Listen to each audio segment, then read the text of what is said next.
Hi, everyone, and welcome to Power and Truth Podcast, where you will receive prayer, encouragement, kingdom entrepreneurship, and real talk.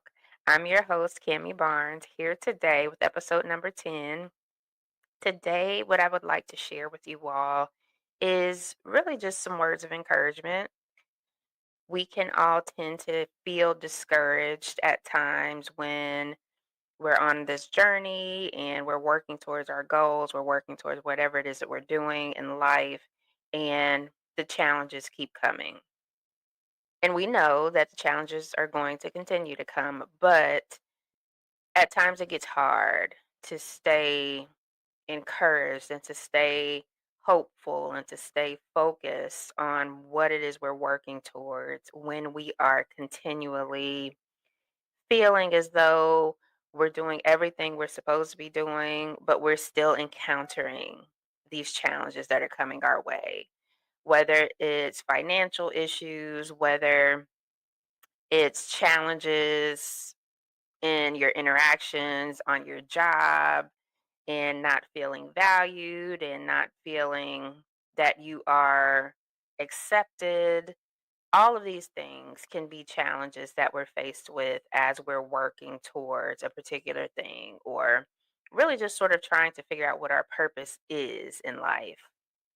And so I wanted to share a word to encourage you all and just let you know that no matter what challenges you're facing in your day to day lives, if you are in the will of God and if you are seeking him and drawing near to him when you feel like if ever you feel like God is far away from you or you can't feel his presence or hear his voice, let that be a signal to draw closer to him so that you can feel his presence, your peace can be restored, and for you to come back to the knowledge and realization that he's with you and that he hasn't left you. But I know that when we're encountering certain things, it can feel that way. And so it's important for us to know ahead of time that despite how we may be feeling, there's times when our feelings are not quite in alignment with the truth of whatever the situation is. We can feel overwhelmed and we can feel like there's no hope and we can feel like, I don't know how I'm going to get through this situation.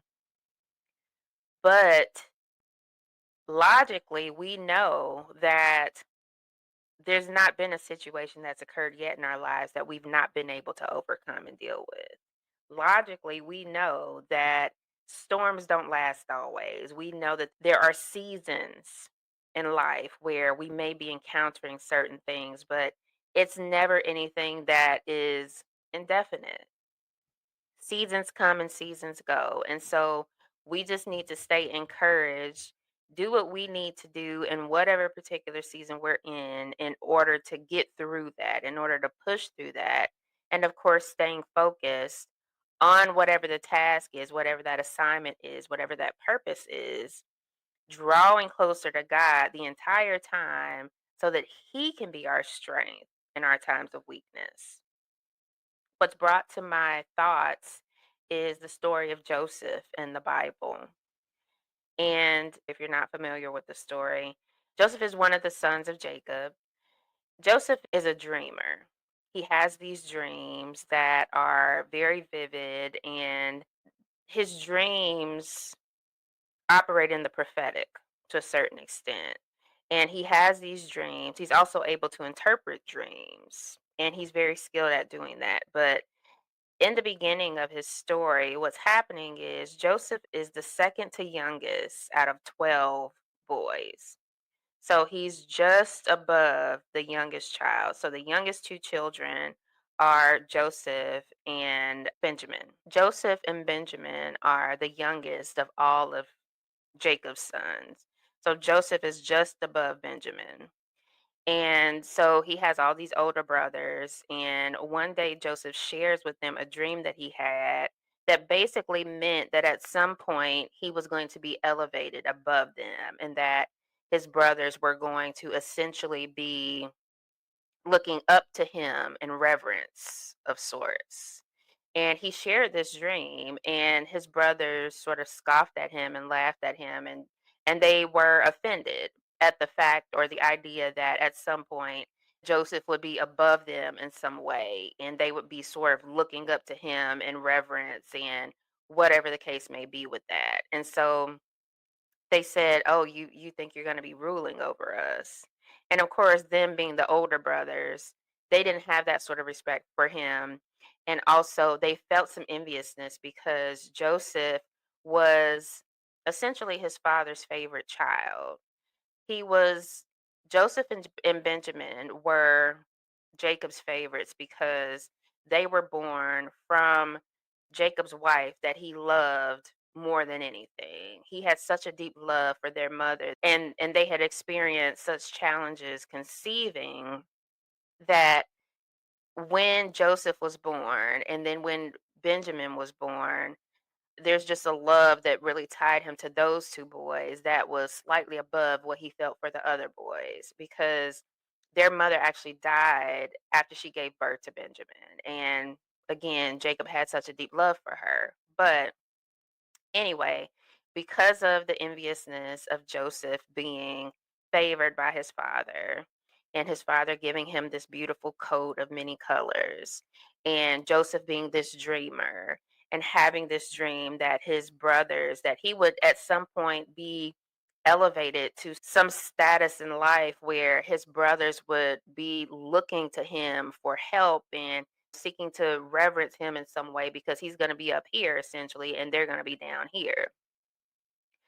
And of course, again, the brothers, they didn't like that. And so what they decided to do was they wanted to get rid of him. A couple of the brothers weren't in agreement with them killing Joseph. So what they did was they put him in a pit with the intentions of leaving him there. And then he actually was sold into slavery in Egypt. And Joseph's life went on this took this path where he's thrown in the pit by his brothers, so essentially rejected by his family in that way, sold into slavery in Egypt, went through a series of situations in Egypt that essentially landed him in prison for something that he didn't do. There is a person, Potiphar, who he was working for. His wife lied and essentially said that Joseph tried to rape her, even though this woman was trying to seduce him and he rejected her. And so, in response, she lied and said that he tried to rape her. And so, Joseph was put in prison for that. He was put in prison for something that he didn't do.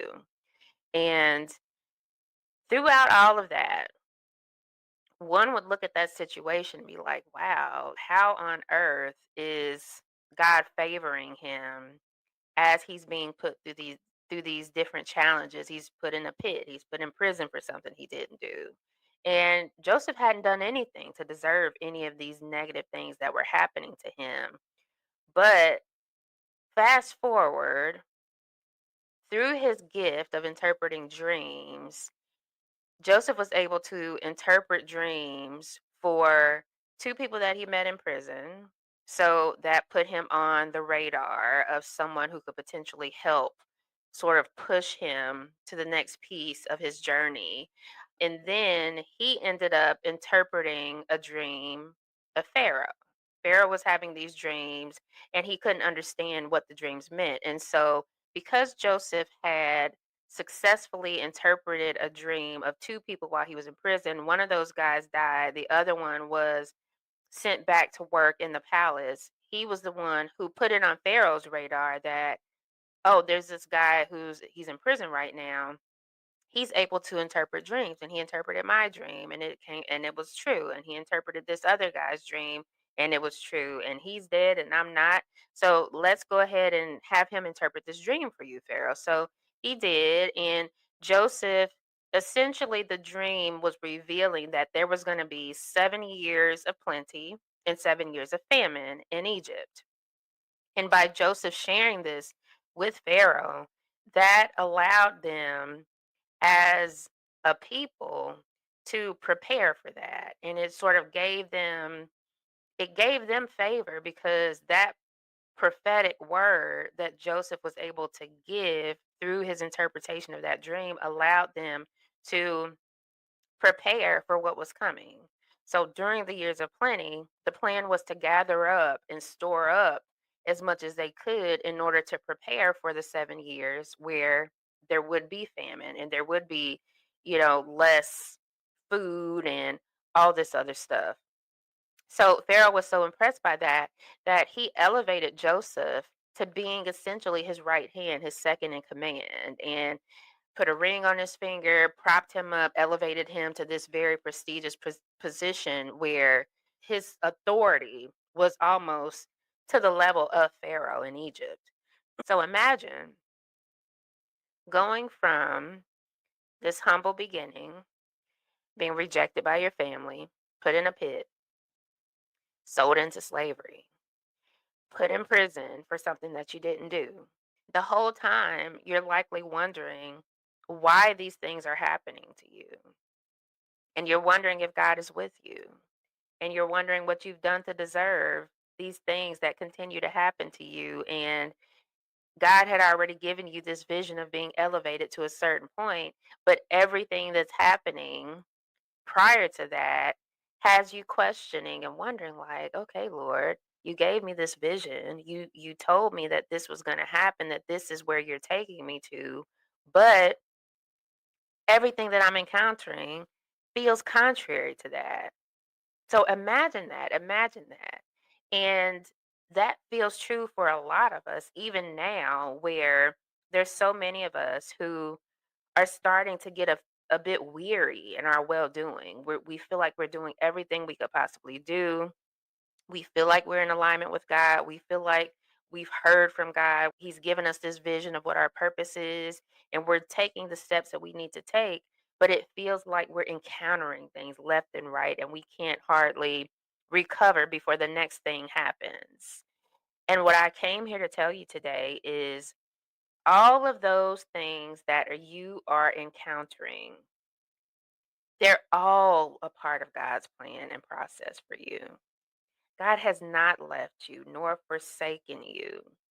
God is allowing certain things to happen. What happens is God allows certain things to happen in our lives to prepare us for where He's taking us. And certain situations that may seem negative when we're in them are truly a setup for what's coming next. Because honestly and truly, Joseph being put in that pit unlocked a piece of his destiny. It signaled the start of what was to come. And while it was a negative thing, and while I'm sure it was terrible to be put in this pit and then to be sold into slavery and away from your father who you love, and having this done by your brothers of all people, all of these things were leading him to where he was going. Had he not been put in the pit, he wouldn't have been made essentially second in command over Egypt and elevated to such a high level. That would not have happened had he not started by being rejected by his family and put in the pit. There are certain things that needed to happen in order for him to get to that point. Years of not feeling appreciated, years of not being seen for who you are. And I'm sure we can all relate to that on some level. There's some of us who are working in positions and roles on our jobs where we know that we have these gifts and talents to go far or to benefit the company or the team in some way, but for whatever reason we're being overlooked. And what's happening in those situations is that often God is hiding you until he's ready to elevate you to wherever it is that he's wanting to take you. But just know that if he's given you that vision and he's placed these things on the inside of you, that he's with you. He's with you and there is a purpose for everything. God uses everything. Every seemingly negative situation, every hurt, everything that we encounter that is somehow shaping us throughout our childhood, our young adult years, everything that we've encountered, every negative thing, every positive thing, God uses it all. It's all meant to shape us in some way and prepare us for what's coming next. And even if we think about the times where even Jesus, there were times when he started to feel weary, where after he's fasted and he's praying and he's asking God, Lord, please take this cup from me. And he knew what his destiny was. He knew why he was brought to this planet, but we are human. And so the beautiful thing about God deciding to wrap himself in flesh and be born as a man in the form of his son Jesus to walk this earth is that he did that certainly to give us a way to be redeemed. He sent Jesus as redemption for us to die and be raised again and do all that in order to be a living sacrifice for us to redeem us and free us from sin. But in his love and his grace and his mercy, he also did that because in him being fully human and fully God at that time, that allowed him to experience the things that humans experience. The pain, the physical pain, the emotional pain, the grief, the hurt, the feelings of discouragement and frustrations, all these things that he was able to feel through Jesus, that was done so that he could show us that I'm with you. And he has the ability to be with us as we're feeling these pains and these discouragements. And as we are feeling weary and our bodies feel weak, and when we feel weak emotionally because we're just worn out, he has physically allowed himself to feel that through Jesus so that he can comfort us from a perspective of knowing what that feels like. And so God is not at all discouraged or swayed by us doing what we're doing and feeling those things. He knows that we feel those things. He created us to feel. And he also allowed himself to come down and be and walk in flesh in order to feel those things so that he can empathize with us in that way. And so he's with us. He's there to encourage us through it all. And he has a purpose for you. You know that deep down in your heart that he has a purpose for you. But what can happen when you're in the process season and you know that God has given you this vision, but he didn't share with you what that process was going to look like. And so you're in pain, physical, emotional, spiritual, and you're questioning things and you're feeling depression and anxiety because you know what he showed you, but you're in this pit and so you can't see the bigger picture of what's happening. Just know that God is in control. He's always been in control. He's never not in control. Even when it feels like it, even when it feels like he's not right there with you, he is. God is sovereign. He's omnipresent. He's omnipotent. And he loves you so very much. He loves you so very much. And he understands. So when you're feeling weary, give it to him. Those feelings, whatever that is, pray and release that and give that over to him and just pray, Lord, please, please, please create in me a clean heart and renew a right spirit within me. Lord, I'm feeling weak. I need you, Lord. I need you now because I'm feeling weak, Lord. And so I need you to be my strength. And so when you pray that and you come to him with that, he'll take that from you and he will give you peace and he will strengthen you and he will renew your mind and restore you so that you can continue to have that endurance through that journey. Whatever those challenges are, he'll carry you through it. And so once you're on the other side of it, you'll look back and be like, wow, God, you really did carry me through that. So, yeah, I just hope that you all were able to get something from that. I hope that you're able to stay encouraged and know that God is with you. And anything that you're encountering is all a part of your process that He has for you. And the promise is real, it's there. It's there. And you can have it, it's right there within your reach. Just stay focused, stay encouraged, continue to draw close to God. Know in your heart, know in your soul that God will never leave you nor forsake you. As long as you're in alignment with what He's doing and where He's taking you and allowing Him to guide your life, He will never leave you or forsake you. He's with you. And when you know that, it's also a way to counter any tricks of the enemy. Because, of course, what can also happen is that as we're feeling weak and weary, we're also being tested. The enemy is going to test us and he's going to try to trick us to make us think that God has left us and God does not care about what's happening to us. And that's all to draw us away from God when in reality, what should be happening is the opposite of that. When we are feeling weak and weary, we need to be seeking God out more than ever. We need to be chasing Him down, seeking Him every way that we can find Him. I mean, completely just immersing yourself in His presence.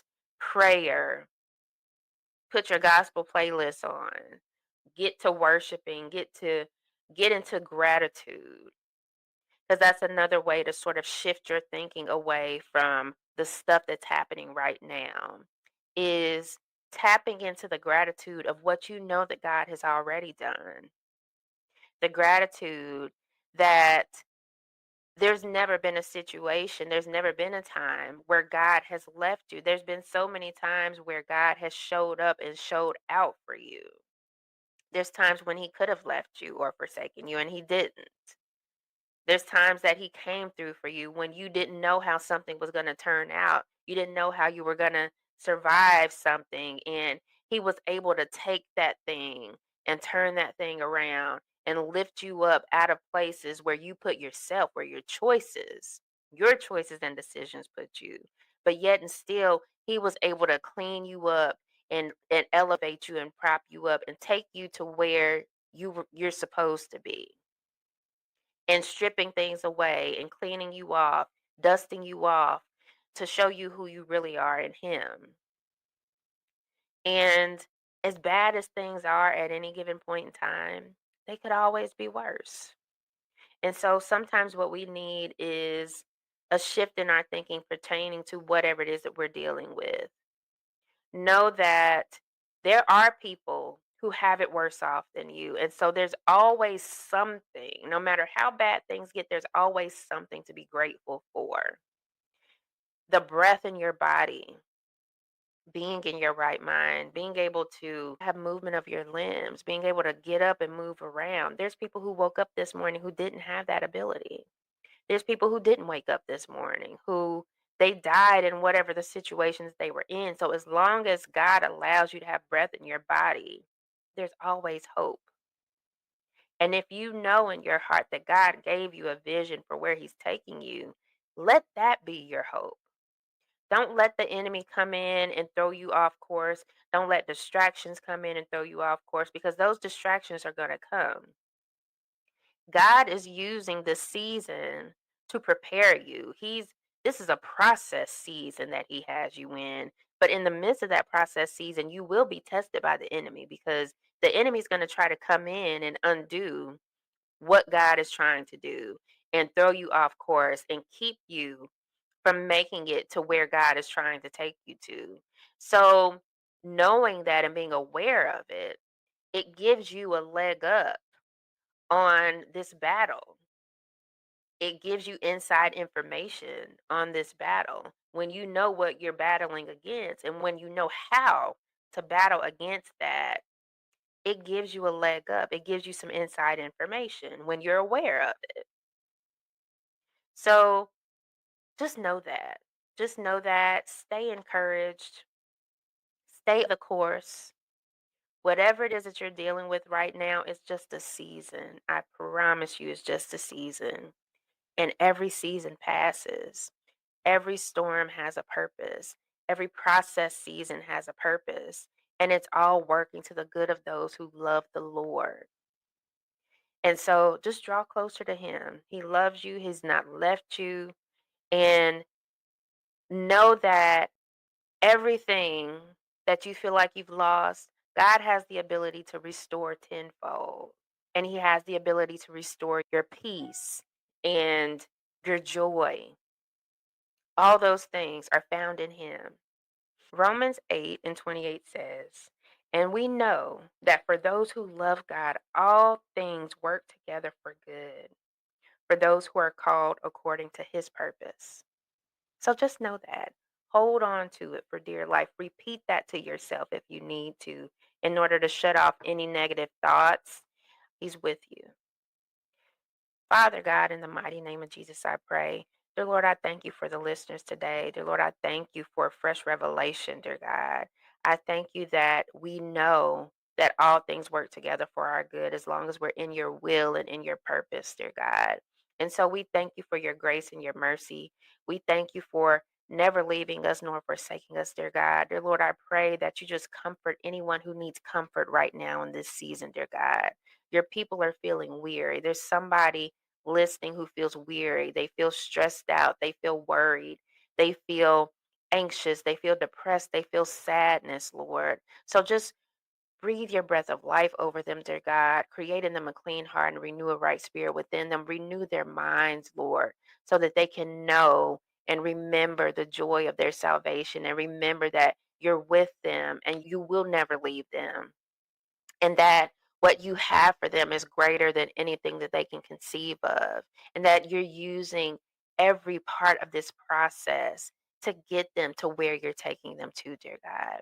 Dear Lord, I pray for their marriages. I pray for their children. I pray for their finances, dear God. I pray your fiery hedge of protection around them, mind, body, and spirit, dear God, so that they can withstand the attacks of the enemy, so that they can withstand every challenge that comes their way, dear God, so that they can walk in the full authority of who they are in you, dear God, your children, your chosen, that they will walk according to who they are, made and shaped in your image, dear God. And I just pray your power. I pray your grace. I pray your mercy. I pray your restoration, your peace that surpasses all understanding, dear God. I pray that over them right now in the mighty name of Jesus. Amen.